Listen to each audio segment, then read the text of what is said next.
Hi everyone, welcome back to my channel. Have you ever wanted to go on a retreat where you got to spend all of your time doing nothing but focusing on your creative project? Well, the good news is you can, and the even better news is it doesn't have to be as complicated as you probably think. This past week, a friend and I did exactly that. She now lives in the UK and I'm in Ireland, so we decided to meet up in Cambridge for a long weekend and just focus on our creative work.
Now, this sounds probably a little bit more fancy than it actually was. We weren't going to some fancy retreat lodge in the mountains. We actually were more likely just taking over some tables in a hotel restaurant and nearby cafes. And really, that was all we needed. We just needed to have that dedicated, focused time together where we got to create that environment, which was really conducive to our creativity. One thing I know for sure is that creativity needs time. Not necessarily a lot of time, but dedicated, intentional time. So, right now for me, it looks like in the evening after work for an hour, or on the weekends, or on my lunch break. So it doesn't have to be a lot of time, but it needs to be dedicated time. However, sometimes when you get the chance, there's nothing really nicer than being able to spend an entire day or a whole weekend, if you can, focusing on your creative work. And that's the nice thing about carving out a retreat like that is you have no distractions. You're not with your family usually. You don't have your usual responsibilities or errands or chores to do. You don't have your to-do list. You just have you and your creative work. Admittedly, my friend is a little bit better at this than I am. She has sometimes been known to book a hotel room for the night for herself, where she can just get away from her everyday usual life and focus on nothing but the story that she's writing. I haven't quite done that. However, we decided we would get together in Cambridge, so I took a plane, flew over to meet her. Of course, I brought the essentials, the Irish treats that she's not able to get over there, and we just settled down and focused on our work. So what we did was we actually warmed up with the prompt cards that you can find in the Writer's Toolkit. And this was a fantastic way to loosen up, just get some writing going where we couldn't stop. We used the 3-minute timer. Some of the prompts are so incredibly random. You would think that no one will be able to do anything with them. And actually, my friend managed to create an entire outline for a novel based on 9 of the cards. So there was a lot of value in gamifying, making it fun, making it kind of a challenge where we had 3 minutes to write something completely out of the blue, from a prompt card to see what we could come up with. And it's amazing what your mind can do when you put those limitations on it. When we got into our own work, it mostly looked like us taking up a table in a cafe and writing. And so she was working on some of her own stories. I was working on a couple of short scripts for comics that I'm in the middle of doing, as well as plotting out the thumbnails for my graphic novel. And by the end of the weekend, I ended up having a lot more work done than I thought I would, just purely because I had dedicated that pocket of time to do nothing else but this. The good news is, if you'd like to do your own creative retreat, it doesn't have to be expensive at all. You don't have to fly anywhere. I like to travel and I have friends all over, so it's fun for me, but it's not something that you have to do to connect with your creativity. You could go to a local cafe. You could go to your library. You could go to your kitchen table and just turn your phone off for an hour. And whether you do it with someone else or a group of people or solo, it's all good work.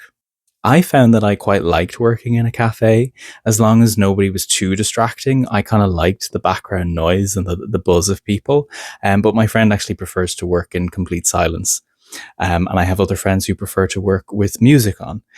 So it really just depends on how you prefer to work, and that will help you understand what kind of environment you work best in.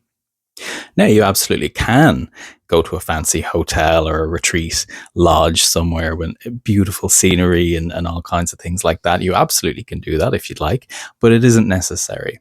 The only thing that's necessary for a retreat is for you to decide that this time is going to be spent on nothing other than your creative work, and that your distractions are minimized, and that you're kind of outside of your regular everyday life for a little while anyway. A few helpful tips from me: stay hydrated. Sometimes when you're in the zone, you just forget to drink water. So absolutely make sure you stay hydrated. Have snacks, kind of related. Make sure that you kind of don't let yourself get too hungry. We drank quite a bit of coffee, but that is not required. But maybe your drink of choice could be nice. I like to work longhand, so I always have pens and notebooks. My friend was working on her laptop, so she had to make sure it stayed charged. Just have the equipment that you need on hand so that you can do the work that you intend to do. You could create a retreat playlist that you might find helpful if you want to play that in the background when you're making your work. Allow yourself to create badly. It doesn't have to be perfect. It just has to get done, whatever that looks like for you. Sometimes just showing up and seeing what happens is the creative act in itself. As well as not having to be perfect, nothing has to be finished. You're not necessarily there to finish anything. You might be there to begin something. Like for me, I really wanted to start getting my pages outlined so I knew how long a certain comic I'm working on is going to be. You might be working on the outline of a novel. You might be working on a script, for example. It doesn't have to be finished. You just have to make progress on it. And most importantly, leave space for play. Allow yourself to just have fun with it, because you never know what might actually happen. You might decide to change direction entirely, and that's completely fine. If it's fun for you, follow it. If you're ever feeling lost, follow what you love, because it usually leaves breadcrumbs. And if you really like what comes from this, you could make it a somewhat regular thing. If you're with friends and you decide you want to meet once a month and just work on something together, or if you want to just go solo and decide you're going to carve out a little bit of time once a month to go and focus on nothing but that.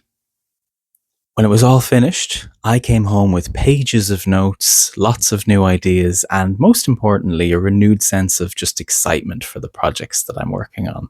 And I think sometimes that's the most important thing you can take away from dedicated creative time, is just that renewed sense of enjoyment for making things. It doesn't mean you always have to produce something amazing. It might just be reconnecting with that part of you that really enjoys your creativity. So, if you've been feeling it all stuck lately, or you just need a little bit more energy into your practice, consider maybe going on a little mini retreat of your own. It doesn't have to be expensive. It doesn't even have to take a long time. It just has to be dedicated, focused time that's just for you.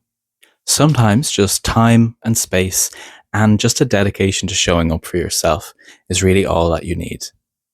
So if you're going to go on a creative retreat of your own, please let me know in the comments. I'd love to hear what you got up to. And if you'd like to see how my own projects progress after this creative retreat, I'd love for you to like and subscribe. And if you'd like to read my previous horror comic, Parasomnia, you can find the whole story on my Instagram page at Andrew Murray Draws. Thank you so much for watching, and I'll see you in the next one.